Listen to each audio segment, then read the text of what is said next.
to the show. Welcome to the show. Cause if you didn't, now you know. Light it up, kid, give them a show. Be volcanic and just let it blow. Oh, make them shiver. They've been waiting for the real man, time to deliver. I'm magnetic, I move still. They can't feel it, soon they will. You spit electric, you shock with sight. Your sounds eclectic, the crowds ignite. They've been waiting for it, so just let them have it. Yeah, double stuff them like a sandwich, yo. If it ain't enough, to hell with it. To hell with it. Oh, I don't know about to hell with it. We go to heaven, baby. It's the G-Talk. G-Talk, we're live? G-Talk, we are live, and I just unmuted us. So we're here, baby. We're here. All right. Looking ridiculous over here, looking fabulous over there. No, It's I wouldn't say Frankie. that. Que lo que? Hello, everybody. There's nobody watching. We're live. There's That's nobody all right. watching. What's going on? It's quite all right. This is our first live broadcast. Our first live broadcast. Our first live broadcast from the Mothership, From the Mothership. right? And the Mothership, right? Not the mother. No. But here we are. And by the way, somebody at work, a wonderful soul. We work with a lot of beautiful people, at least at the job that we work with. We're together. Thought we're in different rooms. How funny is that? He thought we're in different rooms. Oh, So that's why when we do the 360, I said to him, you realize when we do the 360 and, we cheers. mhm. But he's like, most of the time he's listening to it. He's not watching it. I'm Okay. like, oh, okay. So here, ready? Just so you know, here, ready? See, we just cheers. Whoever's listening. That's proof, right? Yeah. Ba-dum-ba. If anyone saw what I just did. Well, welcome everybody to the G Talk. It is, I'm already umming. Coin. It's episode 2. Episode 2. Episode 2. And as always, I have a list, which we won't get to it because it was from the last pod. Mhm. And we didn't get to it because And as always, so we did 10 pilots, 2 episodes. Mhm. This is the second one. it's the second one. So we went through 11 recordings of average 2 hours each. Yep. So approximately 22 hours of podcasting. Plus or minus, yeah. I'd say plus. Yeah. Yes. We never reached into, you want to introduce Gabby? Gabby. Here, this is Gabby. And Gabby possesses some topics to make the show fun and think and so on. We touched her for the first time last week, the last podcast, our first real podcast. And what was the question? Do you remember? After no, coño, Past lives. past life. So I was thinking about Biggie, Afterlife, but Life after death. yeah, past lives, and that was an interesting subject. It was interesting, and I love the fact that you actually gave a damn about it. I didn't Yeah. think you would. I thought maybe it would be something where you'd be like, oh, God, this crap, this hippie. And then you were like, no, and actually there's something we talked about before. You thought, I have to bring it up. I'll get to that in a second. That being said, I'm looking at my list here. There's so many. Welcome to the G Talk, the quickest 2 hours of your life if you are here with us, because it goes like that, or like that for those who are listening and not watching. But so John Cena over yeah, here. yeah, John Cena. I wish I had dun, da, da, da. But speaking of wrestling, we'll get to that in a second. Someone who, from our past, let's say from the 80s. Is he from the 80s? Yes, Oh, early 90s. Early 90s. Okay, we'll get to that in a second. because in another pod we started breaking into wrestling, and I'm like, no, don't go there, don't go to wrestling, no, it'll take us down a rabbit hole. But we're gonna come back to it, and we're gonna talk about something funny about sponsorships, right? Sponsorships, all and right. endorsements, and a certain person from the. This is how I do a teaser. You know what a teaser is? Where you plant a seed about what we're going to talk about, but you don't quite tell them what you're going to talk about. I'm glad you went there because I was gonna. My brain went somewhere else as far as tease. We got the 3 wahs on that one. Everyone's got a price, right? Okay, now it makes sense. Everyone's got a price. We'll leave it at that. If y'all know, y'all know. If you already named, you're saying the person's name right now, you know exactly. There was only one man who would dare give me the raspberry. Oh, wait a minute. That's Spaceballs. Sorry. Lone Star. No, there's only one man that said everyone's got a price, and he was willing to pay it, right? Mm-hmm.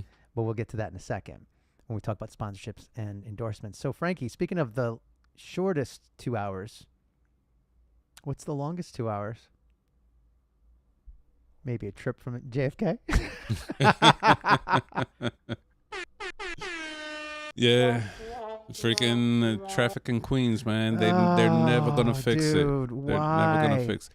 I think they take their dear sweet time on purpose just for the job security. When you're making an accusation, you need to be specific. The people working on the roads, okay, they go back to Good their enough. bosses. I'm like, sorry, boss, we didn't finish.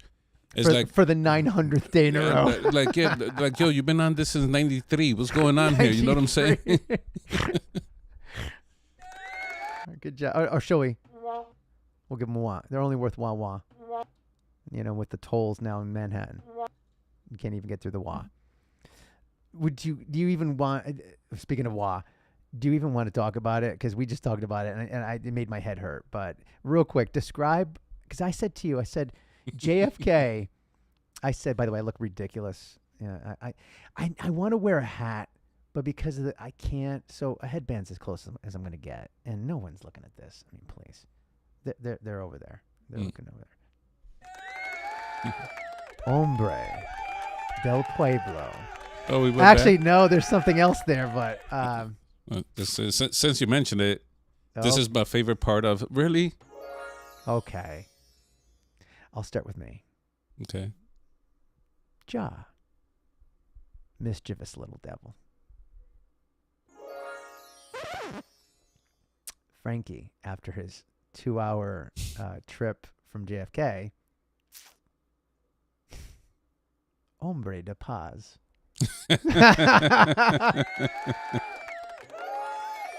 Man of peace. Man of peace. Why is that funny, my friend? Tell them why it's funny. Them being nobody watching. Why is it funny? Okay, so have you seen the pods? Have you been following the pods? I have committed to trying to be the best version of myself. How's that going? As so far, so good. That ship hasn't sunk. Is work in progress. One of the very first thing I started with was when you came up with, somebody cuts you off and you get very angry. The road rage thing. The road rage thing. And I've been very good for since that pod. Okay. Had a lot of opportunities, and I'm like, they're whatever. They're probably in a rush or whatever. They got to use the bathroom, whatever it is. And I went to drop off my brother at the airport today, and I left Job a message. I'm coming in close. Saying, if anybody heard that pod and they're listening to it again, and you're from New York, from Queens or Manhattan, you don't have to listen to me. You can forget about everything I said. I don't want to go down that way because it takes me to a different place, and I'm trying to be a good Christian over here. These wonderful people left their wonderful at home. Go there. To put it, my discipline, my progress was. You were tested. I was tested. I think my progress was robbed by a freaking. It was robbed because this guy just didn't. My God. have any ethics when it came to the road. And he like you don't have to go into detail, but if you want. No, I prefer not to. That's disturbing my peace right now. But You know, what was when you said to yourself, "Okay, I can't do this"? I felt it. Like I felt felt it. it in my stomach that I'm gonna put my window down and like something's gonna happen. And I was like, oh, Cornio. I'm like, nah. Like, what is? He's like cornrows. What? I just felt that ugly feeling that I haven't felt in a long time, and I was like, "Oh goodness!" No. Say that again. You ugly feeling. So you identified it as ugly. You knew it. Yeah, You knew it. I haven't felt it in a few weeks, and it came back up like that. Leave it to New York to freaking Bring out the best in you. you know? Bring out the best in all of us. Yay, New York! Welcome to your. Ugh. So, yeah, I got over it quickly though. I got Sounds like it. Yeah, After you almost ran him off the road. No, he wasn't going to take my lane. That was my lane at the moment, and that was my mistake. You know, What did you play with him? Say it. I'm going in close. He wanted to play chicken with me. I was born and raised. I learned to drive in the Bronx. I learned to drive in Manhattan. My friends and I would race from the West Side Highway to 50, I believe it's 57th Street. You ready? Do you know who I am? You lower the window. Do you know who I am? I'm on the G-Talk, baby. Dude. One day you'll know me, but for now, coño. I love you. But you identified it as. But go on, tell your story. I'm not going to get in the way of this. I forgot where I was at. So did I. But you identified it. You knew it was bad. It was bad resonance. Yes, that's exactly what Bad it was. resonance. And I haven't felt that in a while. And when I felt that, I was like, oh no, I don't like this. And it just everything connected right there. And I'm like, okay. So I don't want to armchair quarterback or whatever the hell out of this. That being said, I will. I'll pay you a compliment. You're being authentic. You're admitting, hey, I slipped. That's life. That right? if you are in this journey and if you are going through it, you will be challenged on a daily basis. Right. And, though we try to practice as much as we can to be the best version of ourselves, there will be there will be hiccups. That's inevitable. That shit happens, bro. Yeah. So what are you going to do? But you identify it, you could immediately recognize your progress. Right. And say, hey, you know what? I did get angry, but I saw I was getting angry and I was like, no, that's not what I want to do. Yeah. And so that's, that's progress. Yeah. You identify. Sorry to interrupt. You identified a low resonance, but in me saying it, maybe listen. When you said it, that's exactly what I felt, dude. Right. Exactly what I felt because I haven't felt it in so long, and that feeling was so familiar to me. Right. That I was like, oh no, I don't Here like we go this. again. I don't like Yeah. this, and it's like, no, I gotta stop. I had a moment like that at work when I got frustrated with something falling, and I caught myself throwing something, and if anyone's at work, my other job, not the one I work at now, wink, wink, and I didn't destroy any property or anything like that, just throwing some stuff, and I said to myself, man, I don't like this. I don't like this feeling. Mm-hmm. But because I've mostly been out of that resonance, it was obvious to me. It's like smelling fire, or not even. You ever smell something burning in a room and you know something's wrong, right? That's how I felt. I'm like, okay, I don't like this. I got to stop. Whereas before, I would have just kind of, screw it, and let it out, let it go. But just like you just did, I identified it after it happened, and I said, okay, because we both know that it doesn't end after it happens. You still carry some of that with you, right? And that stank of like a shame of why did I yell at him or her? Why did I throw that? Why, you still have to process it. You have to do something like we talked about in another pod that I've posted.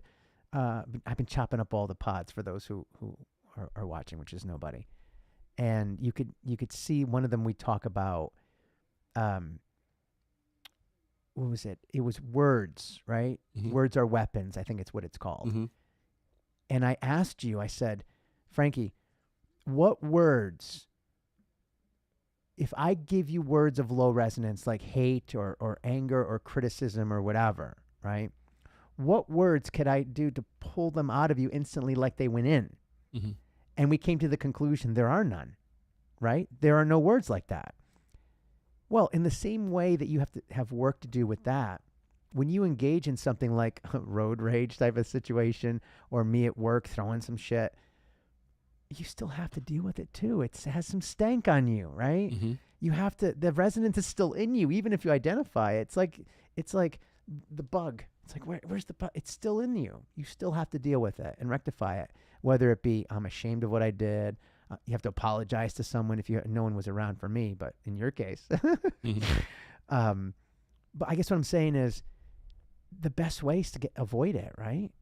Just avoid the situation. Some things you can't avoid. I'm not trying to talk down to you. I'm saying in general, identify and go, you know what? I slipped now. Let me at least try. Be a promise to myself, a commitment. Better yet, a commitment to not do it again. That's how I rectify that and feel better about it. I learned from it. I slipped. Oops. Off I go. Yeah. You know what I'm saying? You see, me, once I got that feeling, I was like, oh, don't like that. Oh, I almost slipped. Like, I'm being put to the test here. And that, for me, recognizing it almost immediately. Yeah. That was good enough for me. I was like, okay, I'm good. So that didn't bother me. Whatever just happened didn't bother me. What bothered me was my reaction, but since I identified it almost immediately, it kind of evened out. Yeah, so it kind of like a spill, but you caught most of it. You're like, oh. Yeah, a little spill, whoop, and I had a napkin that yeah. Like, so no, we're not repping, but the quicker blanker upper. Yeah, no, if they want to sponsor us, we'll, say their name. we'll get to sponsorships in a second. But anything else you want to tell me about that trip? We talked a beautiful conversation beforehand. We didn't record it in the pregame. Some things are not meant to be recorded. Yeah, that's life. Though there were a couple lines that were brilliant. I won't even go. Yeah, 30 days. I will leave it at that. Yeah.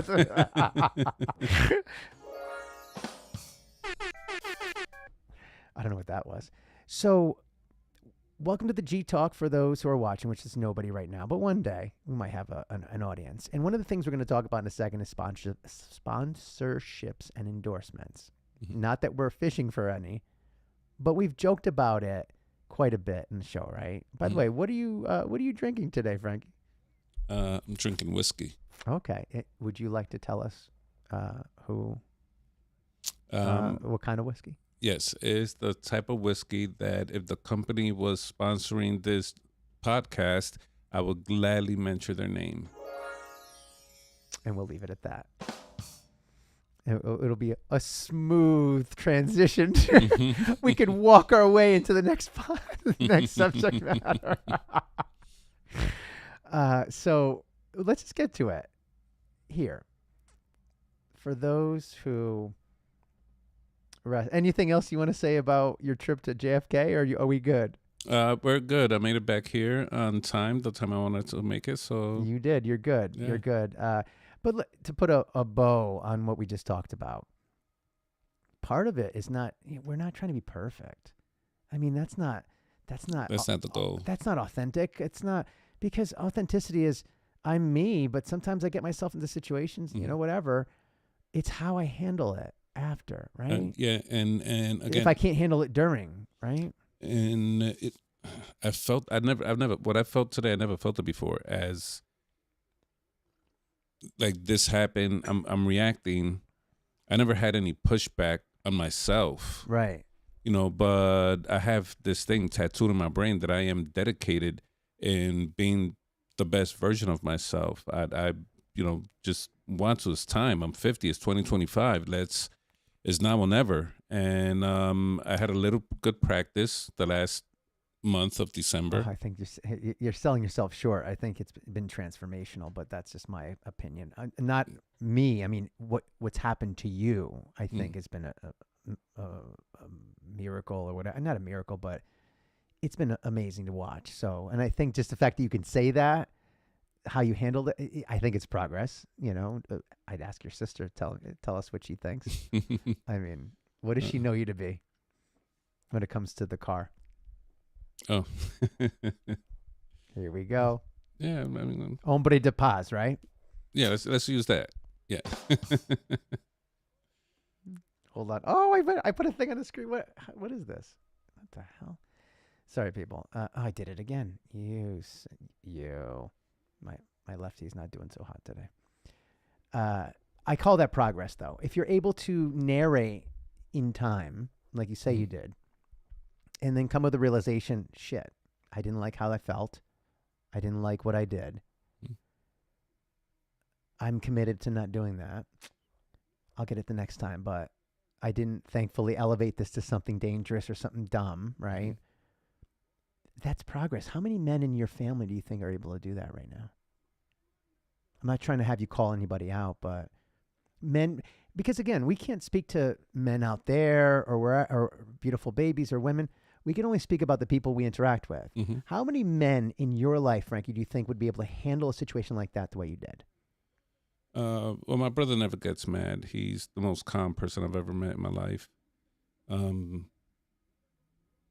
Not too many. Right? You know, not too many, but especially in the city. Oh, forget it. Right? I mean, come on, because men are put to the test, are they not? Yeah. Is that not kind of like, I don't know if this was, you know, the 1200s or the 1300s, and you're going down a path with your horse and your carriage, and you got someone else coming in their horse saying, "You move, no, thy will move," or whatever the hell they would speak. We will do a duel. You know what I mean? It's like, I got to prove myself now. How dare you? Yeah. It's like, bitch, I got somewhere to be. I got to go record a badass pod with somebody that I really, you know, dresses like a moron, but it's pretty cool. And it's like, I don't have time for you, right? I don't know you. Why am I investing energy in you? Mm-hmm. Like, go away. Yeah. You know what I mean? I think the bottom line is that you're going to be tested every single day. You're going to have opportunities to show your discipline and how serious you are in becoming the best version of yourself. And thankfully, I think I've been doing okay. I'm sure I could have done better. I think so. Today, the fact that I caught myself on time, right? And again, it was because of that feeling that was, what did you call it? The low resonance. The low resonance. Yeah. It was familiar, and I really don't like that feeling. I was like, okay, you know what? No big deal. No big deal. We're moving forward, and no big deal. And I forgot about it just like that. Isn't it interesting that as men, and we can only speak as men, right? I can't speak as anything else, at least not in this life. Though I don't think I was anything other than a man in another life. That's a weird thing. It's for another. I don't think I ever was a woman in another life. Ever. I don't know. I don't know what to say to that, dude. Anyone's like, where did that come from? Well, because of how we ended the last pod where we talked about past lives, and we talked. It was very, for anyone, go see episode 1. I forget what it's called, but or see the clips. They're all chopped up where we talk about past lives. I can only speak to, you know, being a man. Rage and anger sometimes was like wild horses that came out of corral, and I'm trying to get them back in. I'm like, come back in. It would be nuts, right? Especially if I was behind a wheel, or if I was wherever. And, you know, with my frame, it's like, I'm not you, right? It's like, you know, if you're beeping at me in another car, I'd be like, okay, I'll shut up. You know what I mean? But if I'm beeping at you, you're going to be like, bitch, like, get that out of here. That's the, you know, like, what am I doing? Like, do you know who I am? You're like, bitch, yeah, go away. Well, I'm sorry, go on. What were you saying? Yeah, that was the 2024 Frank. 2025 Frank is going to be new, improved, and the you know, just. By the way, it's January 2nd, by the way. Yeah. 24th, it's so far away. Screw it. You're a new man, bro. You're a new fuck man. that. 2024, dude. When I turned the last page of the last chapter, it happened to be the back cover. There you go. I like that. And this is a brand new book, baby. And this time, I'm the fucking author. Let's go. I like it. Yeah. I like that. We'll end that segment that way. So we'll move on. All right. This man here. Who is this man here who is laughing? I can only play it.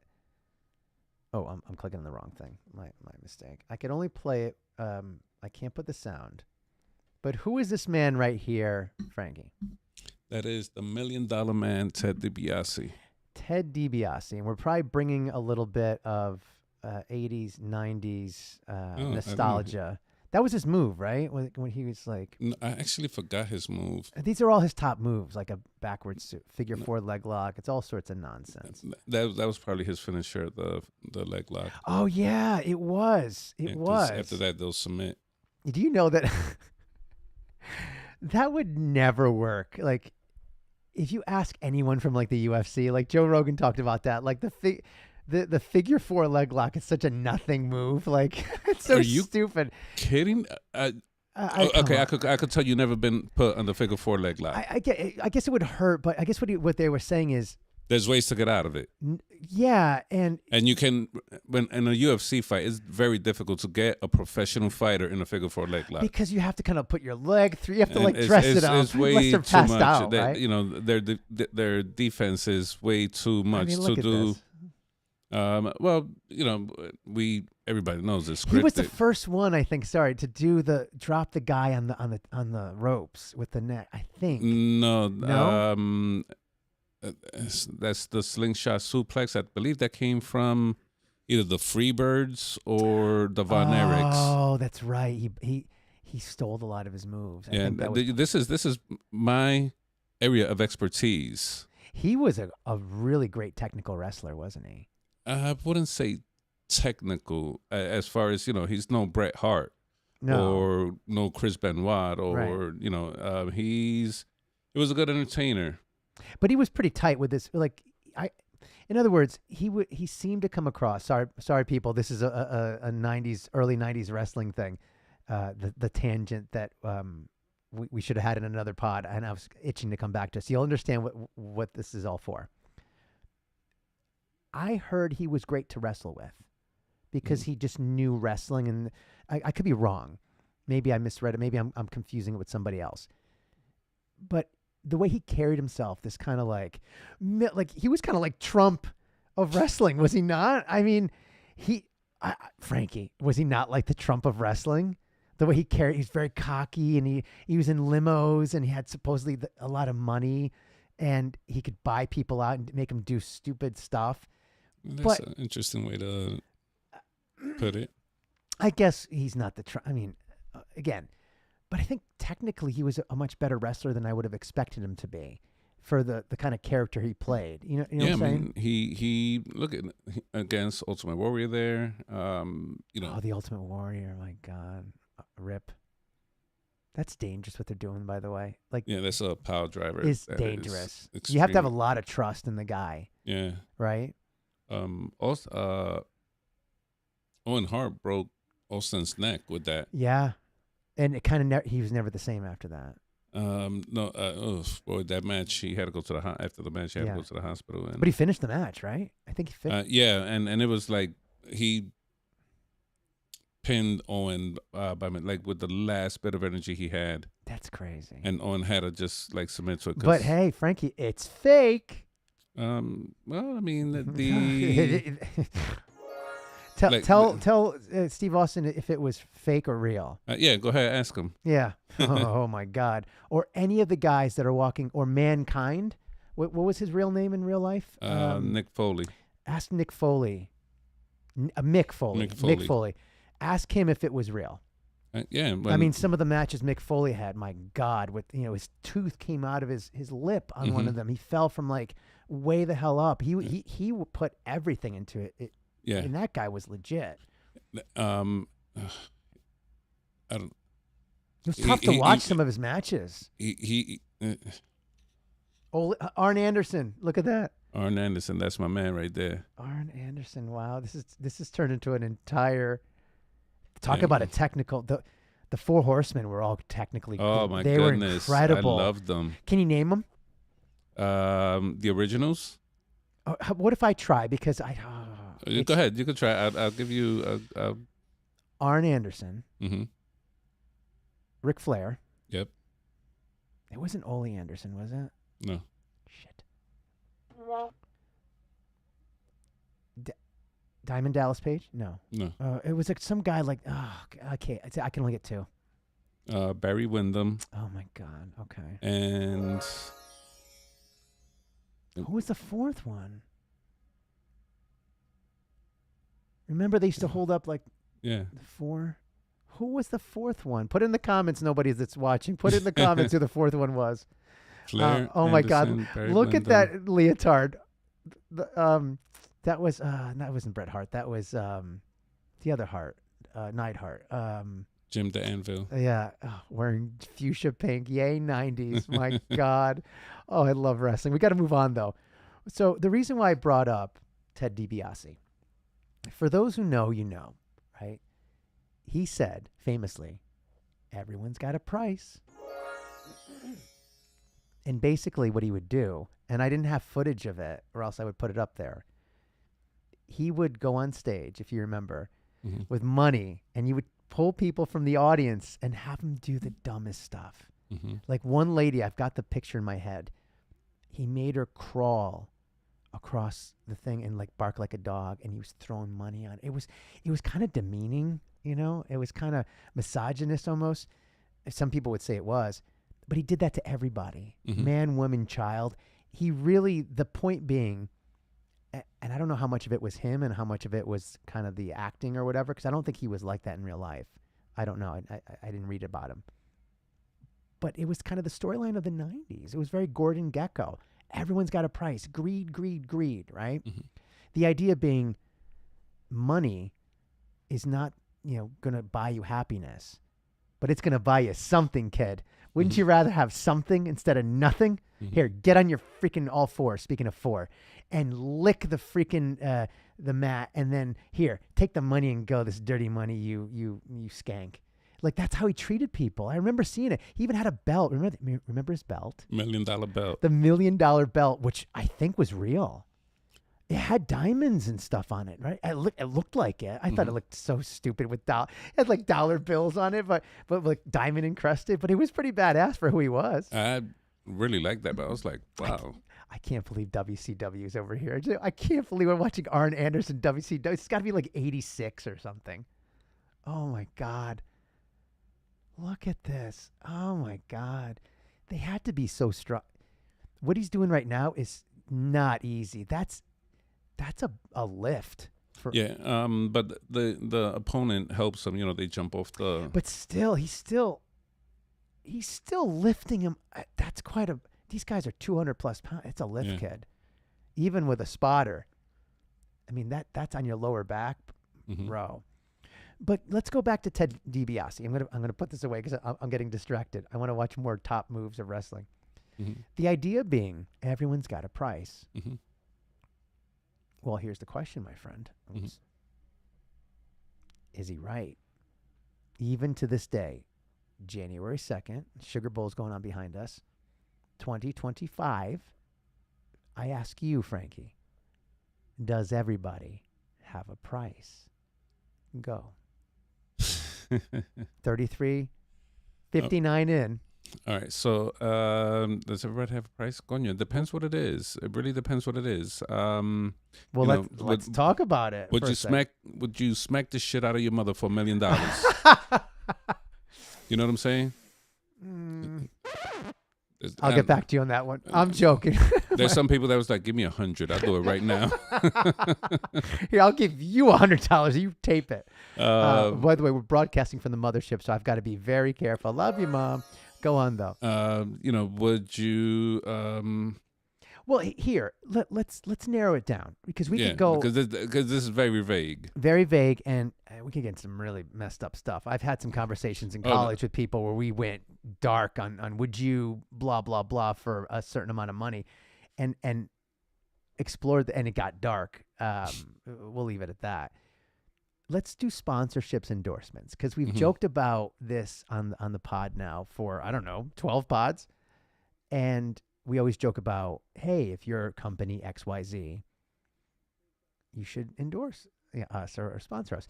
And we had a very interesting conversation at our job, one of your Amon jobs, Hey, Mon, got to go to work. And it led to an hour back and forth, me and a few different people. We had a really interesting discussion going back. It was like, okay, would you do this? And they're like, maybe. Okay, would you do this? And like, oh, maybe not. And we went back and forth. So I'm going to give you some scenarios. You ready for this? Mm-hmm. Because I think one of the things, if we're going to say that we're authentic and we stop there, that means if we're going to sit here and talk about things in an authentic, audacious, accessible way, and we're going to have morals and ethics, and we're going to stand by something, because if you don't stand for something, Frankie, what happens? You stand for nothing. You fall for everything. Yeah, let's use that. But yes, you stand for nothing. But it's also you'll fall for anything, right? But at the end of the day, to stand for something, even if you don't fully believe on it, you've got to announce it. Someone's got, you don't stand for it in your head. I don't know if I'm saying it the right way. You have to announce it, make a proclamation to someone out there. Would you agree? Someone else has got to know what you believe in. Yeah. Or else. Yeah, especially it's doing irrelevant, this. Right? So if we believe in certain things, whatever, there's got to be parameters where we go, no, I'm not doing that sponsorship, right? Like, let's start with a wild one and work our way into the show, unless you want to work with the show backwards, because I got a wild one that's going to blow you away. Just go for it. Okay, let's start with the show. So you're talking about your whiskey. Let's say, is there such a thing as bad whiskey? I mean, yes, there is. Okay. Oh, I don't want you to name one. I won't, but we'll call it X. X whiskey wants to sponsor the show. Okay. You actually have to drink X whiskey. You can't drink whatever you're walking with there. Do you do it? If it's a good whiskey, I just told you it's a bad whiskey. It's a bad whiskey. We're not going to name it. I'd struggle to name whiskeys right now. I haven't drank in a while. So.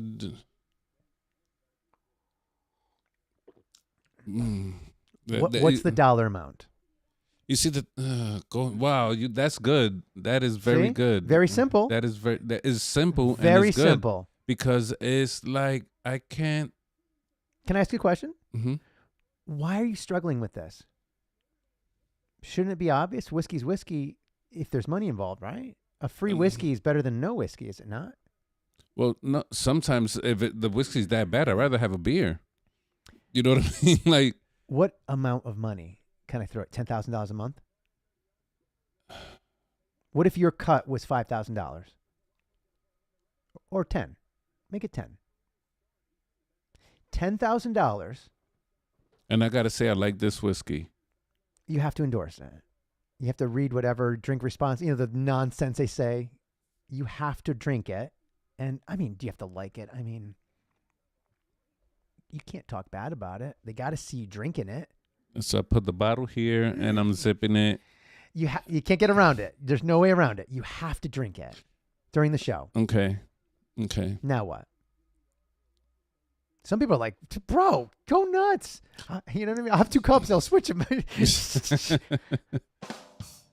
Nope. No switching. No switching. You got to drink it.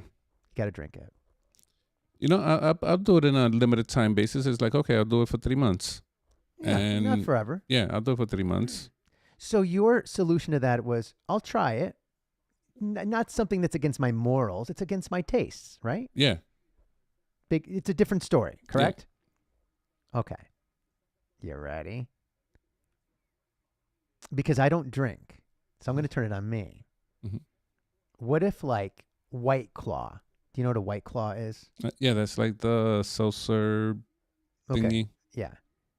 Some people call it foofy.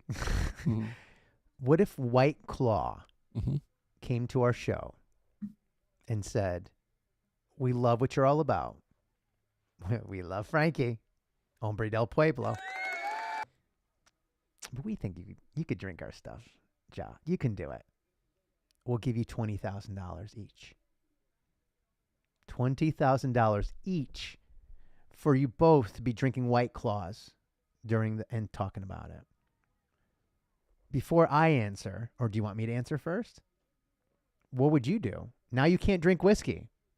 You have to drink the seltzer White Claw, and it's $20,000 a month. What do you do? You asking me first? Yeah. Unless you want me to answer first.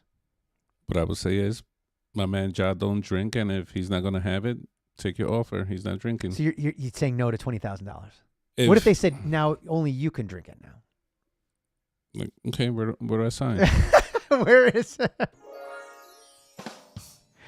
Just say, put it right over there, case right down there. Right in the fridge. Put the case right here. The fridge is over there. And If you're looking at that. you know, and it's like, this is my favorite flavor right here, you know? I love berry flavor. It goes great with whiskey when you have it. Okay, let's up the game here. Because some people are like, this is nothing. Let's say it's Coca-Cola. Mm-hmm. This might not be a big deal for you. It is for me. Because that's how someone at work got me. Because I'm against sugar, whatever, energy drinks. I used to drink them religiously. And there are people at our job that do it too. At least the one where we pick things up, we put things down. I would not, well, depends on the money, I guess. Because there's this famous scene. You know who do you know many soccer players? Okay. Two of the most famous soccer players of our generation, two of the best, and they're already kind of aging. Cristiano Ronaldo and Lionel Messi. I know Messi. Messi from Argentina, Ronaldo from Portugal. And there's a famous, amongst people who know, where he's sitting there after a game. I forget if it was the national team or whatever. Press conference. And on the table is like bottles of Coke. He's not a sponsor of it. Like it's the people that are doing the press conference have the Coke there. And you see him like the coach is talking, right? And he's like, he reaches down. And he grabs his water and he goes, agua. And he slams it down. He slams it down as to say, don't drink that shit. You drink this water, right? And Coca-Cola freaked out. It was the number one player at the time in the world saying, your drink sucks. Everyone, kids, drink water. And if Cristiano Ronaldo tells kids to drink water, guess what they're going to do, Frank? Mm-hmm. They're going to drink water. And Coca-Cola freaked out. Now, granted, Cristiano has all the money in the world. He can say that, right? He's never going to do a sponsorship with Coke. He doesn't believe in it. Mm-hmm. He just said it. Agua, water, right? Drink water, kids. Not this bullshit. And I agree with him. It was probably one of the proudest moments I have of watching Cristiano Ronaldo is that. Like, well done, kid. That's authentic. You were yourself at a moment where you're like, you know what? I could just ignore this. This is the easiest thing to do because it went all over the internet. It was viral at the time. But he stuck by his guns. He's like, F you, Coke. No, that's bullshit. Get this out of here, right? But Frankie, I wouldn't be authentic if I told you that there wasn't a dollar amount for me to rep Coke on the show. I'm being real. I'm being real. Because they caught me at work. Jonathan caught me. He's like, $1 million. You wouldn't do Coke. I'm like, oh, jeez. $1 million, kid. $1 million effing dollars that I wouldn't sit here. I could then end the sponsorship and then tell the fans, the zero fans, I could say, I did this just for the money to share with people and to like donate it. You know what I mean? Like I needed to take money from the bad guys. I was Robin Hood. You know, I just drank some sugar and I gave to the poor, right? At least I could get around it.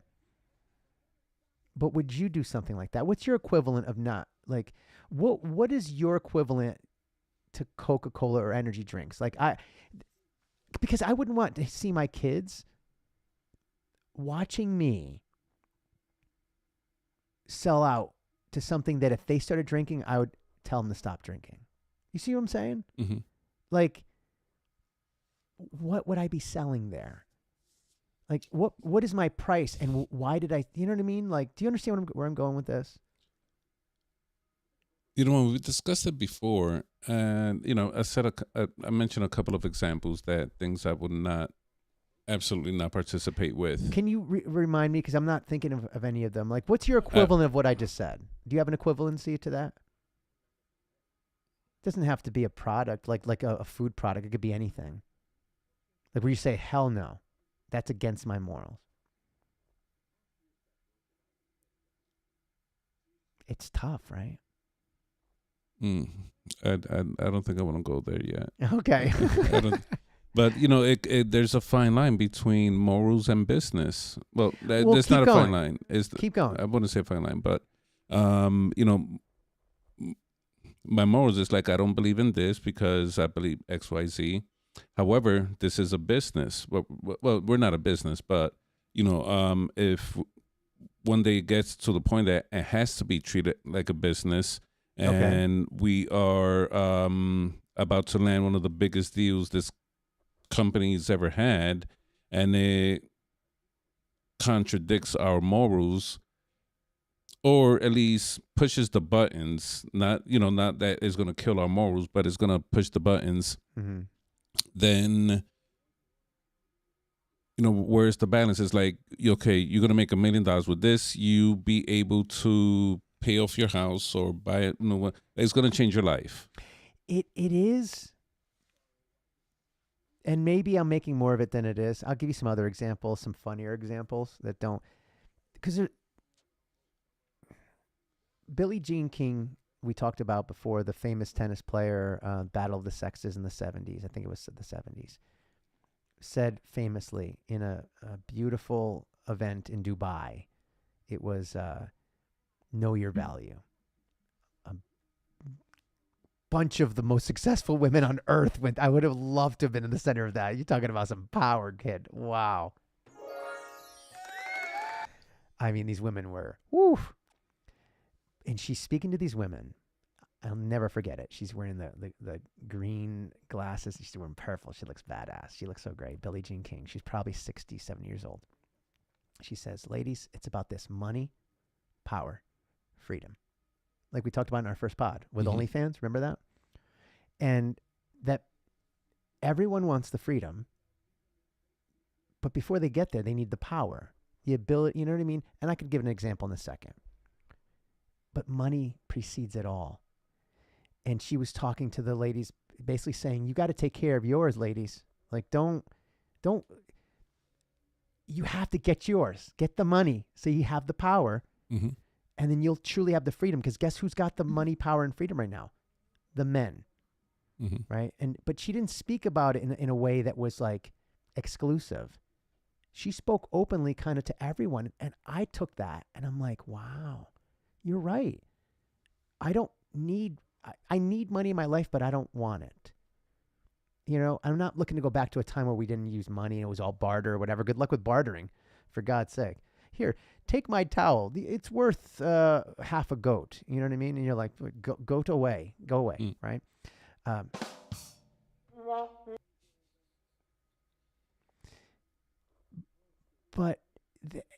Going back to Ted DiBiase, everyone's got a price. How far are you going to go to get that power, kid? There was a show. I don't think I want to name the name. Maybe sometime else we gotta discuss it away from camera. Ahead.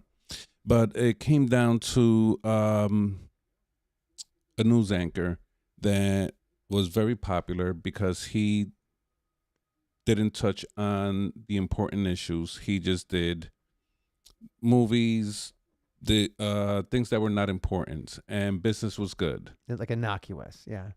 And he was very good at his job. Mm-hmm. Interviewing celebrities and politicians or whatever, and everything's just very smooth. Doesn't bother nobody. He's incredibly intelligent, and he gets a producer where the producer is like, you know what, you left this person off the hook, you left that person off the hook because you're not asking the right questions, you're not asking the follow-ups. Right. And yep. he says, well, you know, if you're doing a news show, that your primary job is to deliver the news. Mhm. You know, whether it's good or bad, whatever, it's delivering the news, stating the facts. And they got into an argument, and he said something to the effect, the producer said something to the effect, I would rather do a good show for 100 people than a bad one for 1,000,000 people. It makes sense. You know, now think about that. This is related to what you're saying. It's probably first cousins saying, It is, yeah. would you do this for all this money or all this attention? Right. It's a great example. That's using the same formula, but kind of switching it a little bit. Yeah, and it was something that stood with me, and this was recorded 13 years ago, and it was incredible to me. And it's still right today, right? But either way, whether or not it's an endorsement deal or whether or not it's if you're running that story and you're challenging people, some may argue that he was, or they, I don't know who, you said it was him or? He was the anchor. She Okay, was the okay. producer. Okay, there you go. That it's easy not to ruffle feathers. It's an easy way to get by, and Right. get your paycheck, blah, Right. blah, blah, right? Or it could be that didn't move the needle for them in their morals and ethics. They're fine with it. For me, though, there's some things where I'm like, no, I'm not going to let money get in the way of that. And that's why I like the idea of the sponsorships, endorsements, because, and I have a funny one for you in a second. We'll end on funny for that segment. Like Ted DiBiase said, everyone's got a price. Part of me is like if I were to get on one knee for Coca-Cola, I'd be like, well, here's someone else that's got power over me. Even though the money would give me power to do things, Mm-hmm. it took someone that has power over me that they could buy me to do. Do you understand where I'm getting at? Mm-hmm. It's like their energy I'm still subservient to them because I needed their money to do something that I didn't want to do to get to power and freedom, whatever. And some might say, dude, what, you're overthinking this. Replace Coca-Cola with cigarettes, with vaping, like for kids, energy drinks, some of these fatty foods like Burger King or McDonald's. Let's say, Frank, what if McDonald's wants to be a sponsor or any fast food company? Now what? You might like, hey, Wendy's, hey, let's go. You know, I saw a thing the other, I don't know if it's TV or the internet, whatever. The #1 restaurant in the country is McDonald's. Of course it is. Do you know that McDonald's is the #1 toy distributor in the entire world? What, they sell that many Happy Meals? Yes. They Really? are the number one toy distributor in the entire world. With Happy Meals. With the toys for Happy Meals. Wow. Go figure. That's insane. That is insane. We're talking about billions and stuff. You know, there's a sign in our town, billions and billions served. Remember when they used to put the number up there? Do you remember? It was like 7 billion served. Mhm. And now it's like billions and billions served. And I'm like, served what? Served, I don't know. A stomach ache, a heartache. Very funny comedian Cancer? said, he said, you remember when you was a kid and McDonald's was fun? It was Not great. anymore. Now it's a guilt trip. It's a guilt trip and you feel like crap because you're old. Yay. Yay, McDonald's. You know, like you ate McDonald's in the 80s or 90s, you know, you pretty much decided the hell with my 70s, you know what I'm saying? Yeah, you're like, okay, I could mortgage, you know, it's kind of like when McDonald's did Monopoly, right? I could mortgage off my 60s and say, who cares about that? I'm 20. I'm going to be 20 forever. And I'll be married forever. Yeah, too soon. So let's say McDonald's offers you, put a number there. Yeah, I don't care. Like, yeah, come on, McDonald's. You would do it. Yeah, and I want. And you'd have to eat Big Macs and stuff on here. I'm not gonna do Big Macs, but you know, whatever. You get me some fries over here, and Quarter pounder, whatever. Yeah, I'll do some fries. I wouldn't do it. And a milkshake. And, I wouldn't do it. That's how dumb I am. I wouldn't do it for but you see, no amount of money. This is where we tag team. You know, you could take the money, then give me some back, a kickback. No, I'll take the fries and whatever, and you know, it's like, hey, you know, this is your cut. You ever see where they put the fries and the burger on the windowsill. Dude, we're not Come going on, to discuss kid. that. We're Oh not going my to God, discuss go. that, Okay, okay? wait. We're going to keep it. Yay, McDonald's. And we said their name way too many times Way over too here. many times. McDonald's. We need to talk. Let's talk. Well, with him. Yeah. What about, like, what if Ozempic or like a drug company? I'm not familiar with the drugs, so Okay. you got to tell me what they do. Ozempic used to be for A1C, whatever the hell that is. Let's talk about depression. Okay. So let's say, perfect. Oh my. I have to be related to it so I can talk about it. What if a antidepressant drug Mm-hmm. company said to us, "You're talking to our demographic. We need more men." Yes. Mm-hmm. Right? You see where I'm going with this? Yeah. You could help us. Mm-hmm. Right? We're going to give you $50,000 each. Mm-hmm. That's a lot. Let's say $50,000 per month. Mm-hmm. I don't know. A number. Whatever. Mm-hmm. What are you doing with that? What I'm doing with that? Are you going to do it? Where you're not going to take the drug, Mm-hmm. but you have to talk about it. The benefits you've got to promote it. An antidepressant. Now, mind you. That's what I got to do? I got to promote it? You got to promote it. Okay. Where's the CEO? Is that him right there? Yeah, go ahead. Fuck you. Fuck. I will gladly. I am healing this community. This here, Yeah. this is better than whatever the hell you selling, you soulless over here making me lose my Christianity. You don't have enough money, dude. So you don't have enough money, a bro. bar. That's no. We're healing our community. We are healing each other, Right. Because we need them just as much as they need us, and together we get not gonna make me lose my Christianity, dude. All You right? already left it in JFK along with that bag. But no, we're not. No, absolutely not. It's like I hate that thing. You freaking took it. Hate. No, I did, you know and what I'm I almost. Well, it led me to some dangerous, dark things. So trying to get off of it. When the freaking warning label says side effects may include unaliving yourself. Yeah. Are you yeah. kidding? Like what the? Yeah. It takes that. So you wouldn't do it. No, you don't have enough money. It's just not okay. So I respect you for saying that. I'm gonna take it a little step further, though. Mm-hmm. You know what I do? I'm a mischievous little devil. Okay, Frank. What's the difference between those drugs and McDonald's?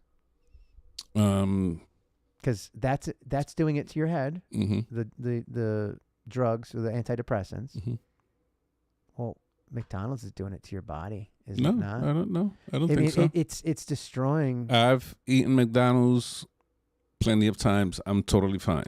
I don't have unaliving thoughts. You don't live on it, though. I don't live on it. I hope most people don't, but if they do. Some do. Okay, but it's not. Are you addicted to freaking McDonald's French fries? Well, there are some people, Frank. Yeah. Okay. So we're talking about the bare minimum versus a good percentage of the people that take this product.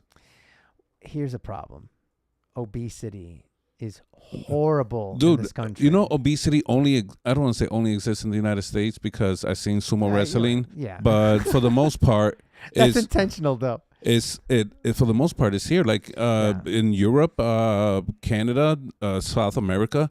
You don't see obesity over there the way you see it over here. Not like, I mean, there's heavy people, let's be honest, but no, not like here. It's a lot to do with our food. I don't want to go down that path because we're almost an hour in, and I'd like to go down that path, just not in this episode. And I don't want to single out McDonald's for legal reasons, but because I can't prove it, I could still eat that thing on the windowsill 30 days later, and it's still healthy. Yay! My point was, whether it's prescription medication or the food we eat, be it Coca-Cola, I don't want to, soft drinks, fast food. See, it's better, right? Mm-hmm. Legal. How am I doing? Oops. Shoot. You are doing fine. Mm-hmm. Oh, it's the algorithm. Just stop mentioning You got it, kid. Thanks. So soft drinks. Yeah, like if a kid picks up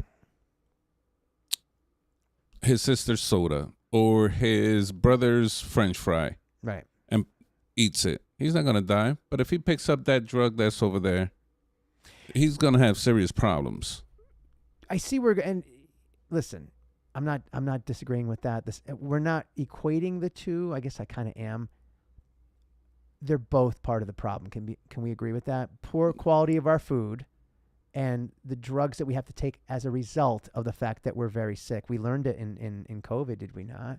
How the people most likely to die from the C word had comorbidities, meaning they were not healthy inside. They had issues, whether it was asthma or mineral deficiencies or doctors or scientists are going to be studying that for years, because COVID, some people called it something like very innocuous. I thought it was pretty severe, pretty serious, but I didn't succumb to it. Thankfully, neither did you, right?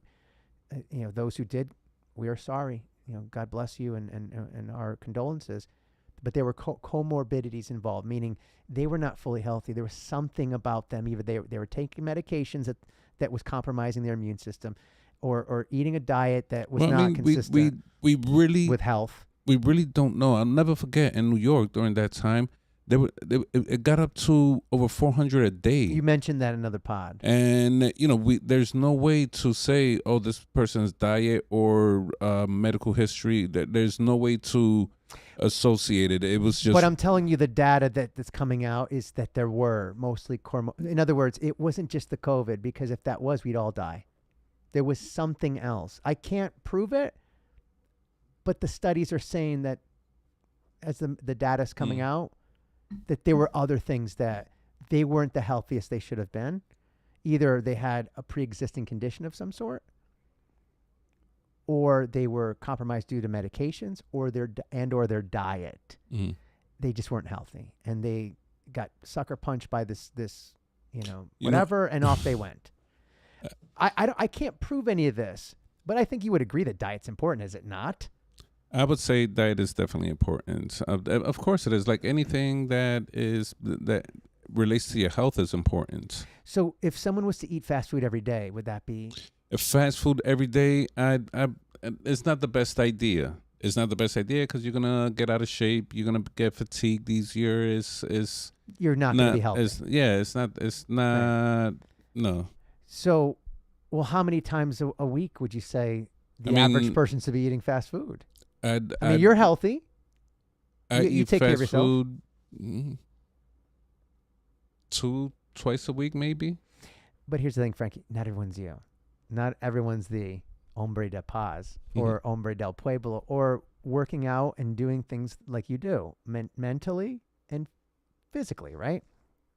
Look at some of the people that come in our store. Look at some of the stuff they're buying. Do you ever pay attention to some of those carts that are full with all that processed junk? Yeah, and all that shit. It's like you should not be eating that, man. There's some pretty big customers that come in, and I recognize them. I'm like, oh, why are you eating that shit? That's why you are like what you are. And it's like people are like, how dare you, fat shaming. The truth is the truth. ... Fucking. Well, it's not happening because they're breathing. It's because something they're consuming, and it could be prescription medication. I don't know their medical history. I don't know.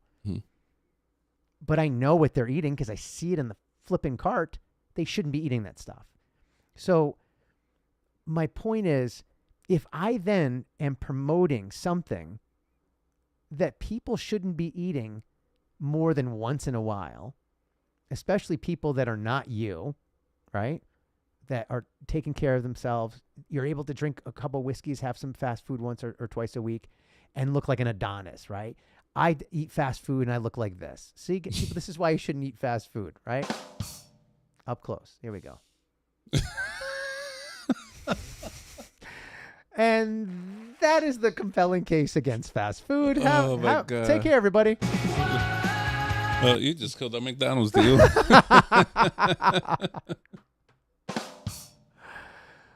And God, I hope nobody ever like sues us for this, but hey, it's my opinion. First Amendment. I can say that we are just what? Podcasters. We don't know bleep about anything. Yeah, we don't know shit. Nothing. Nothing. Zip. We Nada. good? You know nothing. Diddly squat. Nothing. Bupkis. Nothing. That being said, I couldn't sleep at night knowing that I took money from a company that I believe does not make healthy food. Well, you're going to wipe out pretty much the entire food chain system. That's my point. I won't do credit cards. I won't do endorsements for drug companies.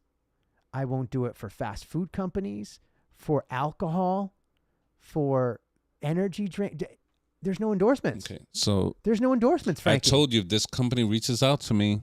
Well, I mean, for you, I mean, it's for you. You know I what mean? would definitely say I would put your nice bottle there, real shiny. Listen, and if they come over and walk to me, wink, wink, and say we have a non-alcoholic version, I couldn't even get it out quick enough. I couldn't even get it out quick enough. That's so ridiculous. There's people going, what? Non-alcoholic whiskey? Isn't that called coffee? I mean, for God's sake. Or I should have said tea, iced tea. Yeah. Slipped on that. There. Non-alcoholic whiskey. Isn't that called iced tea? I'll edit it out later. But no editing here, folks. But do you see my point? Did I kind of bring it back? Because I didn't know which way to bring this. But no, for me, I have to go on. But let me just say real quick. I'm eliminating a lot of crap, dude, that I won't do because I've seen what it's destroyed my life. So you see LeBron James with like a freaking Sprite, whatever. Hey, kid, I get it, whatever. But there's kids in Ohio and Akron or wherever you're from, kid, that are way overweight. All they eat is McDonald's because that's all they've got. Mom can't cook. She's got 2 jobs. She's alone. Dad's not there, whatever. And I'm not trying to be stereotypical. I'm being real. Right? It happens in this town that we live in, or single dad, or put a blank space there, however you want situation. It's proven. I've heard plenty of news reports. I've read plenty of articles about the number one source of food in a lot of these places, or the 2 sources of food are fast food or Dollar General. Where they go to Dollar General, the dollar stores, and they have all sorts of food that is full of salt and processed, because they have no choice. Stop and Shop ain't going to the middle of the hood, right? You saw what happened recently. There was a shooting, I think, in New York City or somewhere, where it was at the one last grocery store in town. And the guy's outside is like, okay, I guess this one's going to leave now. He's like, not only is it dangerous, but it's like, if that place stops doing business with us, we don't have real food, vegetables. They don't have vegetables at the dollar store. They don't have vegetables at McDonald's. I mean, let's be real. Apple slices with a bunch of preservatives on, it's not the same. Mom ain't whipping stuff up. Their number one source of food in some of these communities is fast food or Dollar General or the dollar stores. They don't even have supermarkets. If they do, it's too expensive. And, if they're on EBT, there's only so much you could buy, right? And when the they I'm referring to are people that are less fortunate, that are below the poverty line, which is a lot of people from different backgrounds. It's just not one segment. Unfortunately, that segment has grown, has it not? Yeah. And you'd be surprised who comes up to me at our grocery store and asks if we take EBT. And I say, wow, in my head, trying to compose myself. I never expected this person to have EBT because, again, I'm using a visual descriptor, whatever. And I don't want to stereotype, but it's no different than when back in 2008, I'm boomering some people here. I'm kind of going all over the place. But in banking, when some people would come in with unemployment checks, I'm like, wow, I never thought, that this person would be bringing an unemployment check this many months in a row. Wow. This guy is a CEO of a company. Holy shit. You know what I mean?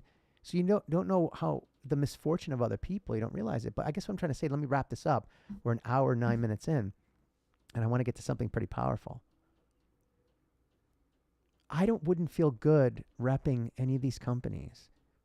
Be a soft drink company, fast food company, drug company. you can't rep cigarettes because it's not allowed to be advertised, or guns or stuff like that.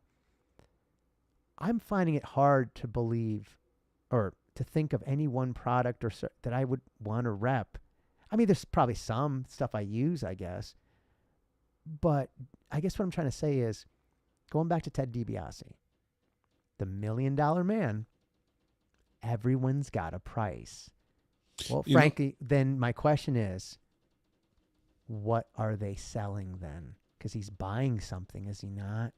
What are they selling? Go. You're referring to DiBiase? What is he buying? Yeah, what is he buying? Well, Or was he buying? his character as a wrestler there was to make people do humiliating things for X amount of money. So he was buying entertainment. He was buying entertainment or buying their embarrassment or put them in a position where they're going to be embarrassed, and he gets satisfaction of that. So that's what he was buying. The satisfaction of embarrassing somebody that needed money and was willing to do something to earn it. I've got money. I've got power. You have neither. Mm-hmm. I'll keep my power. Here's some pittance of money. Mm-hmm. I just bought your what? Yeah. What did he buy? What did they sell? Better yet, dignity, respect, morals, ethics, you name it. Right? Was it worth it for them, do you think? Some people, they, especially at that point in time in the 90s, things were a little tough. And, for $500, would you walk across the ring barking like a dog, crawling on all fours? Which they did constantly. People were begging to do it. But you walk away with $500. Now it's like you get to eat for 2 months. Or a couple weeks. During that time, eggs were... Yeah. Eggs were like 50 cents, 59 cents, maybe less. So it really depends here. But back to the sponsorships and stuff, like drugs and stuff like that, like, no, absolutely, like, no, you don't have enough money, period. But there are plenty of people, sorry to interrupt, that stars, famous athletes, they're doing, it's credit cards, it's drug companies, it's fast food, it's all, cars, all this stuff. Cars, I don't hold in the same thing. But I'll do this. How about this? Because for the sake of the... What I want to call this, the soul of the G Talk. Go on. The spirit of the G Talk is like, you know what? The gym I work for, I would tell them, hey, this is what I do. I promote to the people that follow us to be proactive. Right. And the first thing is to go to the gym. How about you sponsor us? I could say your name over here and say that you heard it from the G Talk. 0 enrollment fees, and you get in this weekend. Pick things up, put things down. You don't know the commercial? It's a famous commercial. I got to show it to you after. It's funny. But that is the now we're flipping the script. Okay, but I don't want to flip the script just yet. I want to put a bow on what we just talked about, and I have one more scenario for you. But I guess what I'm saying is, money does some pretty crazy stuff for people, right? I'll take it even a step further, but make it simpler that most people will. You talk about accessible. How many times have you said in your life, I hate this job, but I need the money? Mm-hmm. Or I work a lot of hours, but it's good money, or whatever. Or however different way you say it. Because I've said it many, many times. I stayed at a job at the bank for much too long because it paid really well and I needed the money. I didn't want the money, but I needed it because of the life I was living, which was way too much. We'll leave it. We'll put a blank space there. And basically, it almost killed me. My experience is past experience does not, predict future, returns, of working for a bank. You may have, whoever you are out there, a wonderful experience with a bank. Go nuts. I almost killed myself. I'm sorry. Unalived myself almost because of the stress and all this stuff. And I was selling my soul to make money for this conglomerate bank, this garbage. And like I had people in front of me that I knew couldn't afford an overdraft fee. Mm-hmm. And they had like 10. And I'm begging my fucking, we're over an hour in. My fucking manager, I'm like, can you just give them all 10? This person is like, they can't afford this stuff. And we should never have charged. Who are we to charge overdraft? Such bullshit overdraft fees. Customers used to ask me, beg me, can you put something in my account if it comes in enough money for it to stop it? I said, yeah, we can do it, but they don't want to. Who's they? The bank. That's how they make money. 10%. And I'll say it. F it. I don't give a shit. No. A particular bank in Connecticut, we'll leave it at that, that was created in Connecticut. 10% of their annual revenue on the books was from overdraft fees. I'll never forget sitting there across from a beautiful man who was I guess, whatever the hell he was. Some title there. Put a blank space there. But a wonderful man. And I said to him, we'll call him R. Other banks are not doing this. They're stopping this. They're just not charging them anymore. Because why? We have the technology to stop it. It's so ridiculous. He said, well, I figured you gotta tell them the benefit of us covering it. Because if that thing doesn't go through, their cell phone bill, they could get their cell phone shut off. You realize that even if it didn't go through, we still charged them $37 because we didn't pay it. So those 10 overdraft fees for that lady, and that was one of 1,000 examples, I gave back 5, half of them. We still kept almost $200 or $170 worth of fees or whatever it was from a lady that was probably going paycheck to paycheck. And I'm just like, what's the benefit of that? You can't get that 10% someplace else. You got to get it from these people, the less fortunate, the least fortunate in the bank, or those making the mistakes. And the reason why I'm bringing this up, because this has nothing to do with endorsements, it has to do with selling your fucking soul. Okay? Everyone's got a price. Well, guess what? Webster fucking Bank, I didn't. And that's why I told you go fuck yourself. Beautiful people. And I have the right to say that, Frank. I know I saw your face and I love you for that, but I have the right to say it. It's my experience. 2 stars, wouldn't recommend. I didn't want to sell my soul anymore. I was tired of it because I'd go home and say, look at me in this beautiful house. I don't have to worry about overdraft fees because I got an in at the bank, wink, wink. But these people did, and I had to constantly, they were begging me, sometimes yelling at me, saying all these things. And I'm like, I'm not selling my soul anymore. I can't do this anymore. Or trying to get people into some sort of a home equity product when I knew they didn't need it. Or I had to get my team, force them to are you part of my team? Are you part of here? Because you got to do more. We got to get the numbers. And I'm like, bitch, you're a wonderful person. I'm so lucky to have you on the team. The customers love you. You're not a great salesperson. And I write beautiful reviews for you, but my manager doesn't like it anymore because he's not getting his numbers. I now have to get my numbers. So do you. Well, guess what? I'm tired of it. I'm not selling my soul anymore for this because I'm leaving here with the lowest resonance possible. And one day it's going to kill me. Almost did. So I'm going to ask you again, Frank. If everyone's got a price, what are they selling? But no, look, you mentioned that, and I got to tell you something real quick. I was a mortgage broker for 12 years. This. Go ahead. And towards the end of the crash of 2006, the last 2 years before that, 2003, 4, 5. Mm-hmm. These like record years in mortgages. Oh yeah, yeah. Ridiculous amount of. It was a buyer's and seller's market at the same time, which has never happened. Ridiculous, right? And you couldn't print enough money. Yeah. If you had a pulse, you qualified for a mortgage. Yeah, basically. For a $500,000 Thanks, Bill mortgage. Clinton.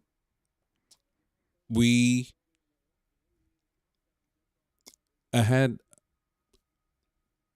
2 clients that were referred by others. Oh, I want this house. I want to buy it. Okay, bring me all your documents. Let's see what's your income so we could see what you could afford. I've had that conversation a million times. Go on. And their income, I forget what the numbers were, but I said, okay, so 35% of your income is going to go directly to the mortgage. So your mortgage, you could afford about $2,000 a month. That's your mortgage max. Now everything else is for the rest of your bills. Right. There was a house, let's call it in Main Street, that was selling for a little over $500,000 on Main Street. Okay, and to anybody that doesn't know, Main Street is like the popular street, and no house in Main Street should cost $500,000. Well, it does now, but go on. That's over in the suburbs, whatever, a little bit more, but in Main Street, too much traffic, no. No. So they said they want this house, and I said, you can't afford it. Well, I understand you have a stated income program. Oh, here we go. And this is a program that you tell me how much money you make, and that is as far as I go to verifying it. Can you believe a product like that? And when I left banking, they were getting back to that, they being the banks and lenders. But go on. A stated income product it should have been illegal. Yes. Effing, not enough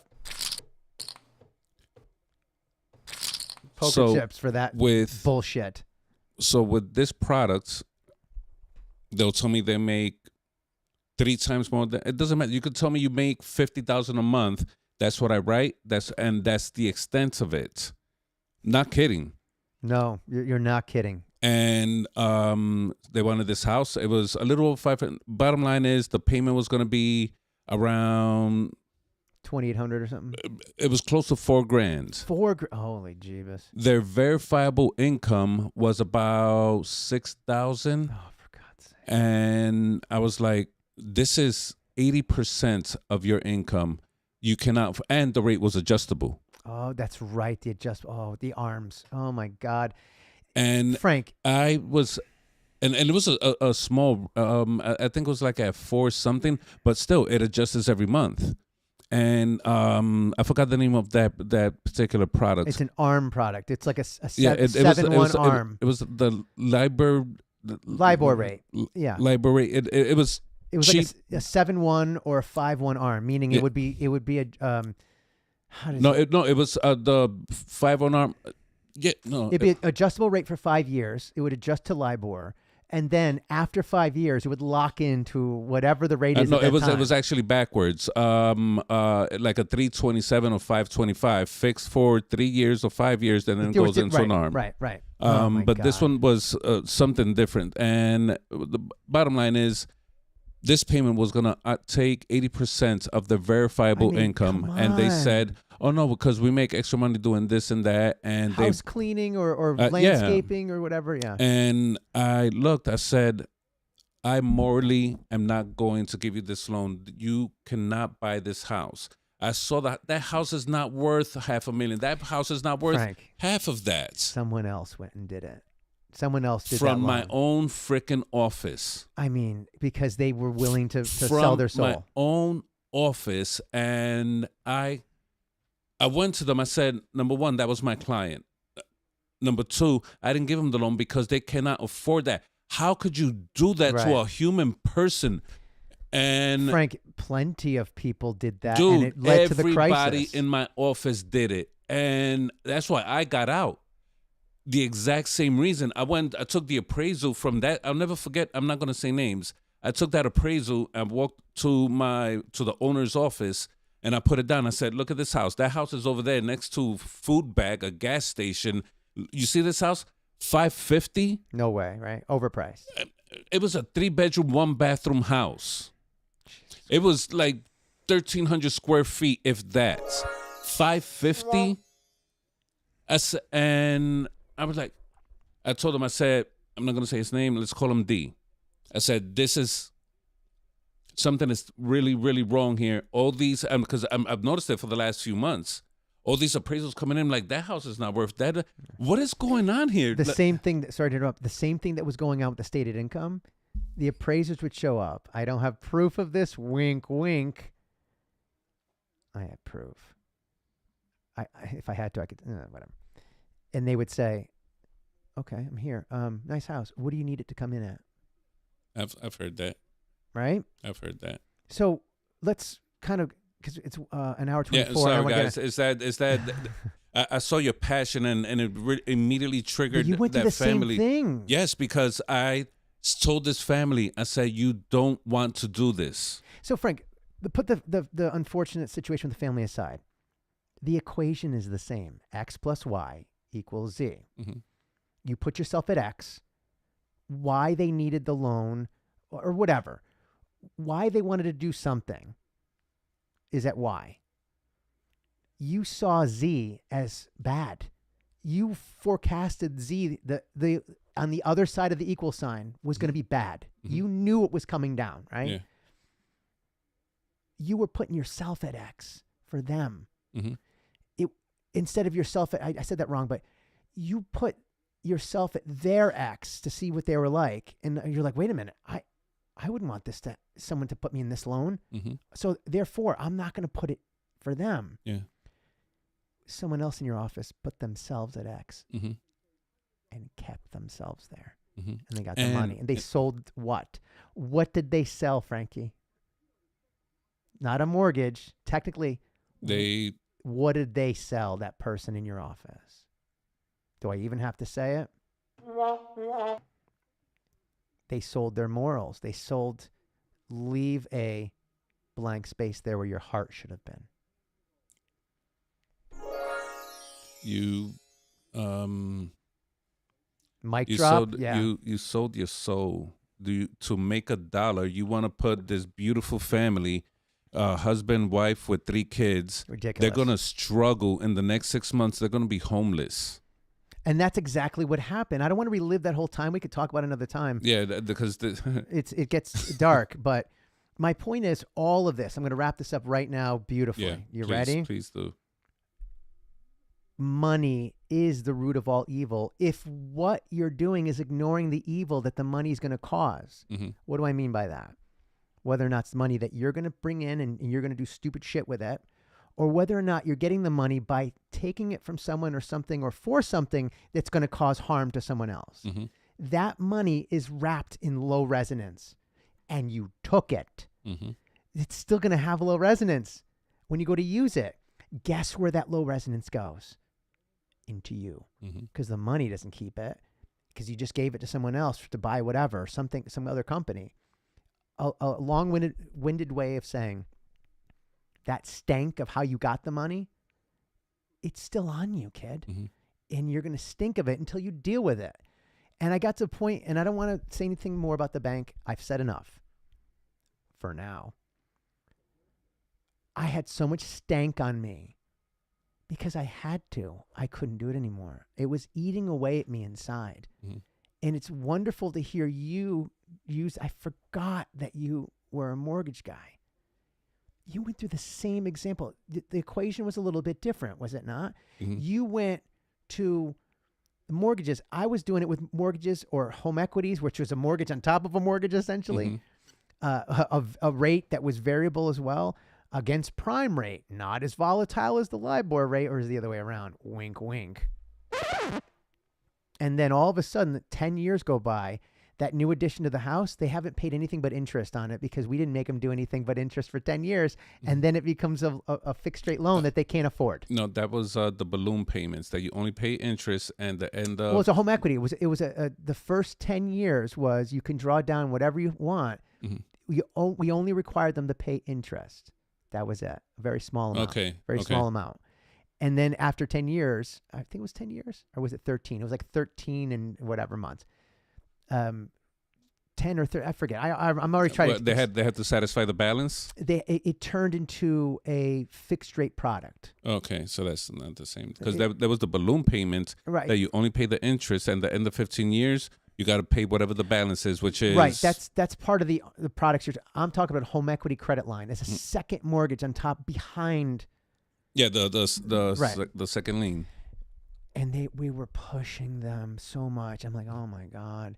Like, why didn't you talk to I don't want to go there. My point to wrap this all up. Money leads you to do a lot of crazy shit. Do you agree? Yeah. Our buddy Ted DiBiase, I mean, I don't have him on the screen anymore. Everyone's got a price.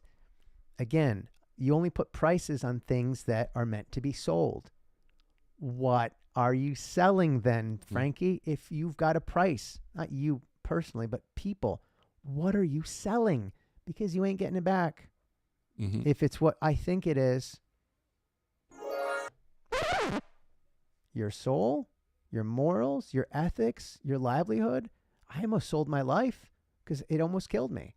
I couldn't deal with that low resonance anymore. I didn't know how to deal with it. I quit my job from when I didn't even get 2 weeks. I'm like, something really bad is going to happen. And sure enough, 6 months later, boom. I mean, for God's sake. So I'm glad we talked about I love how we kind of got away from the endorsements. It's getting corny, but I got to end it on something funny. You ready? And we'll move on to the next thing. Let's say we did this at work, and what if I told you whatever car you want? Oh, yeah, whatever car, whatever house, car you want, whatever. And We'll do with the house. Whatever house you want. Mm-hmm. Mansion, whatever. We'll keep it within, right? A beautiful house. Let's agree. Mm-hmm. Maybe it's a couple million. Paid off. But, there's a but. There's a big, massive billboard on the roof that says Tampax. You doing it? Yeah. Really? Mm-hmm. In pink Tampax. Yeah. Or what if it's on your Lamborghini, your sports car? It paid off, but it says Tampax on it. Or even Gillette. Yeah. Or you're doing it. Yeah. Oh boy. Yeah. You know why? Because of the money? No, because I don't see it when I'm driving. I don't see it when I'm sleeping. I'm in this. But other people are going to see it. I don't care. You're not. I don't. It doesn't matter. But their opinion doesn't matter to me. This is why I bring this up. This is different than what we're talking about before. It's not harming anybody. Right. But I still don't feel right. I feel like I'm still selling my Dude, soul. It's paid off. You don't have to make any payments to it. Maybe, taxes and insurance, but it's... oh, kid. You're really going to go there? Dude, it seems like a good deal to me. Dude, if can't they was do to it. do that to my rent, I would be like, yeah, just right here. I would take the curtains and make sure that it's nice and shiny. Pink with a big T? Yeah. Tampax. You know what I'm saying? It's like, What about a drug company? to stop the flow of something. You know what I'm saying? What about it? What about Eli Lilly? I shouldn't say. Oh God, I can't say the names. Who's Eli? We'll move on. Okay. Eli, he did the cotton gin. Cotton gin. That's Eli Whitney. We'll move on. I just impressed somebody. He's smart. He looks dumb though. So, but what if it was a drug company? There's a million of them that will pay for your mansion. You doing it? You're talking a couple million, kid. You said before no amount of money. Who? Any drug company. Does it matter? Any U.S. based drug company. Does it matter? I mean, I don't know any good drug companies, so I don't know. Who makes weed? Well, not even, because I wouldn't even do that either, because, kids see it and... Say it with me.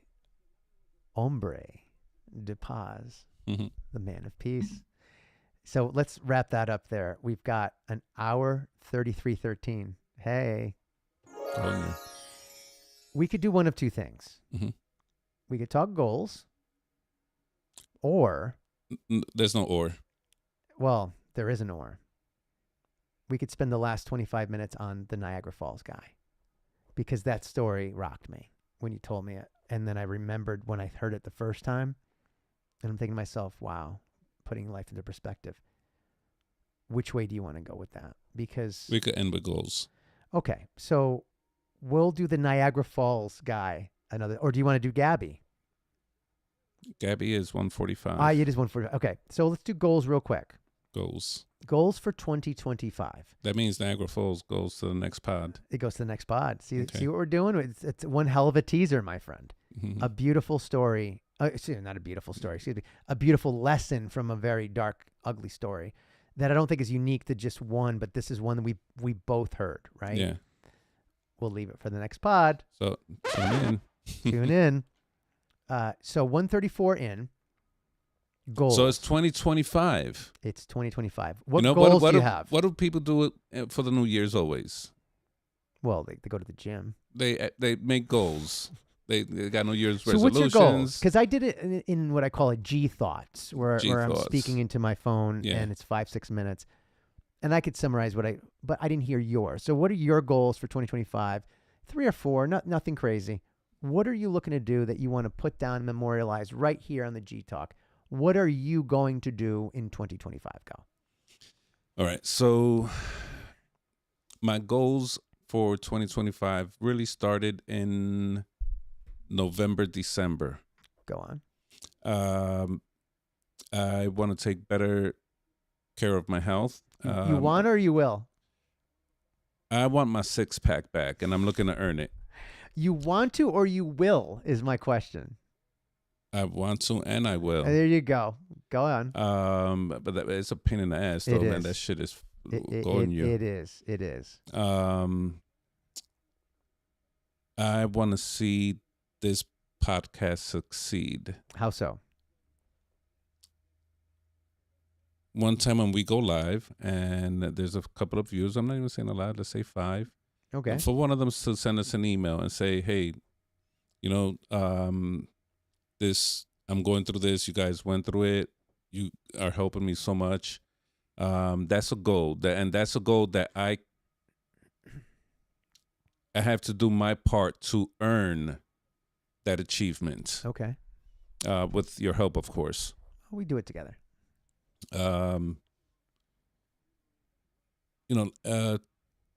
This is something. So just one is enough to say yes. Just one, yeah. Because if we get to read that testimony, bro, I'm celebrating that night. Oh yeah. Mm-hmm. I talked about that as well. I honestly did the same thing. It's so funny you say that. Yeah. I said that. Again, go on. I said the same thing. Essentially, I said, the reason why we do this is for each other, mm-hmm. for ourselves, for each other. Mm-hmm. And then I would love for at least one other person to say, you helped me. It's like, then it was totally worth it. Mm-hmm.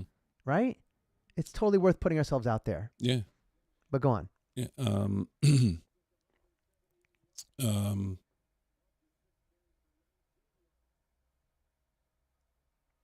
There's a lot, right? It's a lot. I wasn't prepared to say the list, but maybe a couple other things. What's on your mind? What would you want to do? My biggest thing, something I think about every single day is to be the best version of myself. I want to live my life to my full potential because I know I have a lot of potential, and sometimes that is clouded with the things that I go through on a daily basis that don't let me visually see my potential because I'm dealing with something that really doesn't deserve my attention. And those are those little things that... We talked about that, right? Yeah, that rob me of it. So... like for example, today when I was in Queens, I was reacted to something, but I got that feeling that reminded me real quick. It's like, that's not you no more. So I had to adjust, and just that I recognized that made me feel good because work in progress. We're not perfect. How do we put that into a goal then? We put that into a goal that opportunity will present itself on a daily basis, and your goal should be to instinctively react the way you want to live your life, the way you want to walk your path. Okay. And again, it's with the opportunities you get on a daily basis. It's not something you're gonna accomplish. You will accomplish it once it hits you. You're gonna get hit. It's going to be blindsided, and your reaction is the goal to, react accordingly. So the goal is to be a better person is not, that's too broad of a goal. So be prepared for... I guess, now I feel like I'm back at the bank coaching people, but goals are broad topics that are easily understandable. Objectives are when the drilled down. For example, my goal is to eat healthy in 2025. Mm-hmm. My objective is to make sure I get at least 6 servings of fruits and vegetables every day or something like that. That's an objective. It's easy for me to check off. I know I achieved that. Whether or not that leads to health, we'll see. But it's what I'm shooting for. So if your goal is to be, what did you say? How did you word it? The best version of yourself. Is that what you said? Mm-hmm. Then I guess I'm saying, how would you do that? Maybe being a better, more peaceful driver. That's an objective, right? I guess that's a smaller goal. But I guess what I'm trying to say is, I'm not trying to be dad here, but do a good deeds. Like what? And, Because we're helping somebody. mhm. Because if other people are doing goals too, saying that you want to be the best version of yourself in the new year is great. Mhm. That's a very broad goal. How do you know that you achieved it?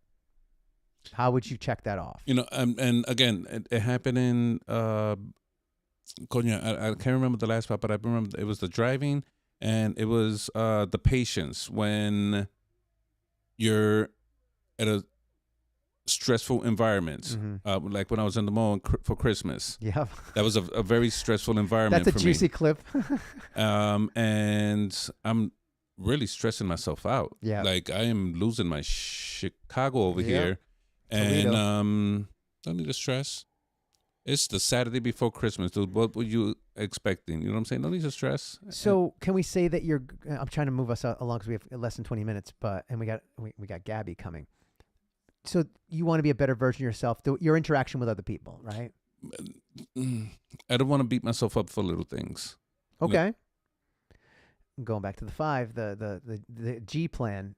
You want to the opposite of compliment yourself. You don't want to again opposite, but you don't want to beat yourself up, right? You want to be positive. For dumb things, no. Right. No, there's a long line. Okay. There's a long line. No big deal. So patience. You want more patience in 2025. Oh man, I wish Amazon sold patience. I couldn't find it nowhere. He would come late, and then That was good. That was good. But by the way, 1:41:28, Mm. 2.5 minutes to or 1.5 minutes. How dare I? To the minute of love. That's what I give them. Best minute ever. I call it the hour of love. But what's another goal you want to do? What's something more tangible? Something that you could check it off. I know of one, but it's probably not something you want to say in the air. But think of something tangible that's like not money per se, but something that you know you can do. You'll know it when you see it.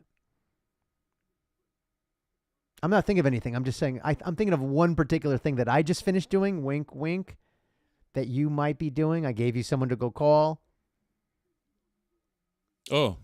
We don't have to talk about it on air, Yeah. but I'm saying Yes. that's one example of you either do it or you don't, right? Mhm. That's an objective. Mhm. An objective is either achieved or not. People say a goal is whatever, 30 seconds.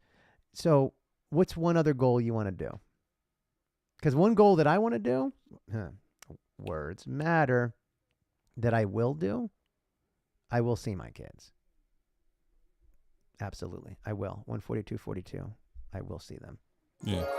And what a better way for me to ease into the last 10 seconds of the hour minute of love with a toast to our goals before we continue. Hell yeah. The things that we will do in 2025. Not that we want to or need to, we will do. Big difference. Words matter. Salud. The minute of love. Salud. 143 for anyone that doesn't know what we're talking about. Yeah. We've been on for an hour, 43 minutes. I told you it went quick. It does go quick. One other goal that I talked about on the G thoughts was working out, and I have some whatever, and then was specific to the pod with subscribers and stuff like that. And I said, and I'll leave it with this, 143.33. I would love for us to get 1,000 subscribers. That's the target.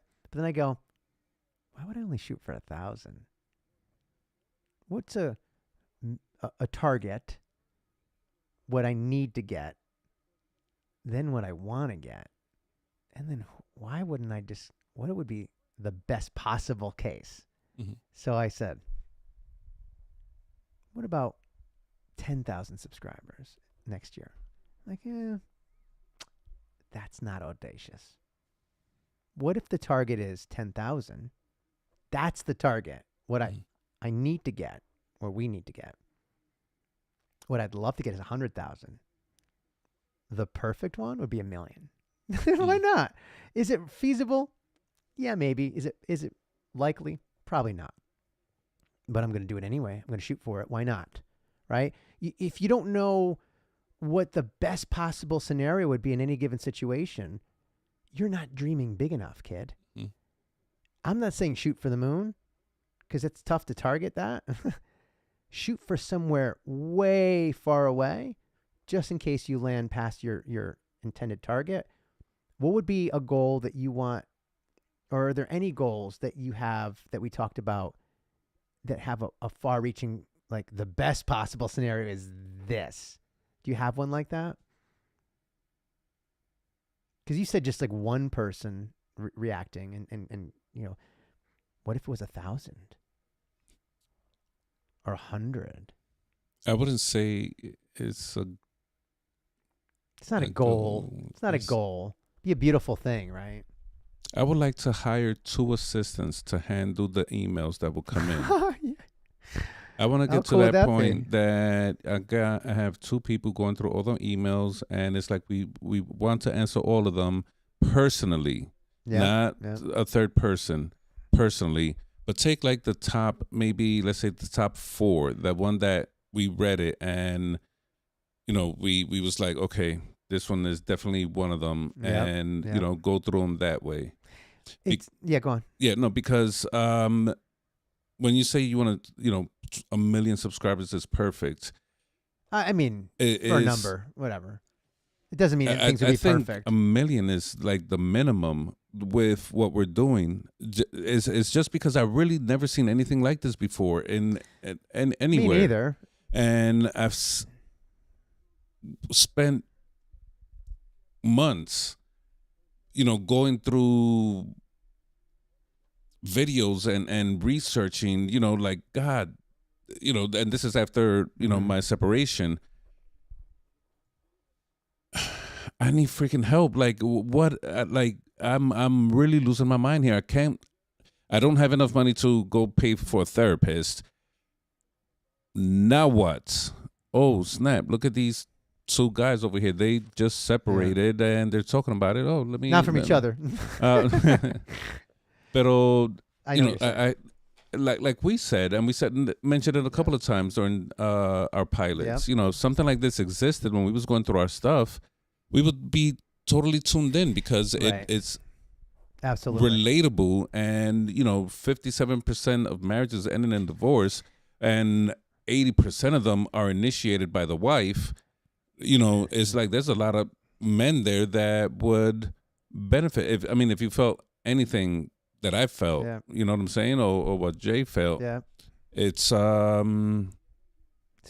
Yeah, and some people might listen to this, whoever they may be. Nobody right now. There's 0 watching. One day, and say you're way ahead of your skis, kids. You have 10 subscribers, by the way. 10 subscribers. Let's go. If you're noticing people and you're listening, we're going up in subscribers every week. So yeah, just little by little. But it's like the penny game. Double the penny every, eventually at the end of the month or something like that. But hey, why not talk this way? Why not think this way? Think big, baby. Dream big. Be authentic. But number 2, be audacious, motherfucker. Why not? Why not shoot for the best possible thing and have some idea? Because Frank, what if all of a sudden we did have 1 million subscribers? How the fuck are you going to handle that? You got to prepare yourself for that eventually. And maybe I'm going down the wrong path and that's not the intention of us doing this, but no, the intention is we want to build a community. Correct. That's a better way of saying it. A community, a culture, a community. Yes. Of a safe place. There you go. That the brokenhearted could just come and say, hey, I feel this way, and I feel like I need a little bit of support. Yep. And here I am. I heard this is a safe place. It's like, yeah, brother, what's up? What's going on, man? You could cry, you could get angry, but we're going to be productive. We're going to figure this stuff out. Shit, I think I cried like freaking. Both of us 8, did. Yeah, 8 out of the 11 episodes. Frank, there's people at work who love. By the way, so many. There's another person at work. Someone that I've talked about before, who listened to the last pod. I think maybe it was 10. The last pilot, she's like, I love my words, not hers exact. I love hearing you guys talk about guys don't talk. Like, I guess she was saying to me, this is a cheat code for women. They're listening to guys talk about things in a way they'd never heard before. She's like, I'm intrigued by this, but here's the thing. She says intimates a certain thing, and so does another a very powerful woman at our job. Wink, wink. This stuff is heavy. Sometimes they need a break from it. They say, you know what I mean? Like, you know, our boss, wink, wink. She goes, I need a break from it because you guys are awesome and this is great, but it's heavy. It's a lot to process. I listen back sometimes and our episodes are pretty deep. Even when we're trying to get funny, shit's deep and it can be tough for some people to hear. That's why I chop it up now and using the algorithm in bite-sized little morsels, right? But we don't do this for the subscribers or the whatever. We do this for each other. Yeah. Well, first we do it for the X ourselves. Our first why is to share it with someone else, which is us. And then the thought process is, well, if it works for us, it might work. Say it with me, for someone else. Yeah. So why would we hold this in? Yeah. And why would we keep this to ourselves? And dude, it was proven at you guys probably heard this if you heard the other podcasts. Our very first coffee shop meeting was 3 hours. I went there with severe anxiety. I cried in public at a freaking coffee shop, wiping tears. Like a man, though. I left there a different man because I was able to talk about it. Yes. Somebody was listening to me. My man right here was listening, and I felt 1,000,000 times better.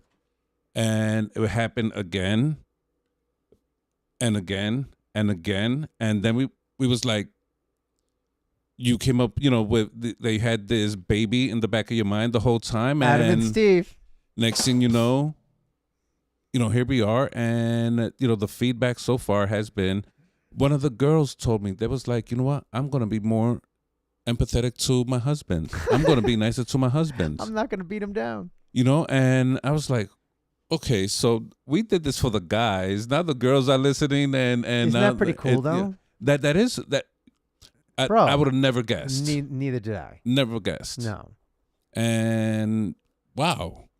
And listen, and we thank anyone for listening, and God bless you all for even watching this far. If you come this far, and you're not related to us or trying to whatever, wink, wink. But for it to resonate with people, first of all. And I don't think we're going to have time to get to Gabby. Maybe we'll do a quick one. It's 1:52. But what we're saying is universal, is it not? But we're directing it to men. But what women, at least the feedback I'm getting from the women in my life that heard this, and there's a few, they appreciate us talking in a way that they wish more men would do. We're talking in a way that it's kind of like a puzzle piece. It finally fits with how they're operating. They're like, yes, this. But also, they're taking it for themselves. I won't say who, maybe at our work, wink, wink, she says, like, I wish I had this when I was a teenager or something like this because, and who knows if she would listen at that time, whatever, but maybe she's being nice. I don't think so. I think she's being real. She's taking it and applying it on her own mental health. So it's universal. And I'm sitting here going, wow, this was geared towards people like us. Say it with me. Men. Yay, men. Welcome to man. But guess what? These complex creatures that have to deal with these dumbasses like us are appreciating it too.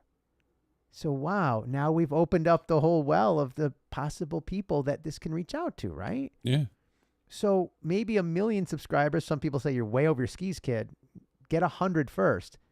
Yeah, dude, work in progress. Go, we can't buy them, okay? You got to be interested in what we're saying. And the only reason why we say that is because it'd be nice to have some validation back. What we're doing, people enjoy. We have some far-reaching influence. And again, we do it authentic, audacious, accessible.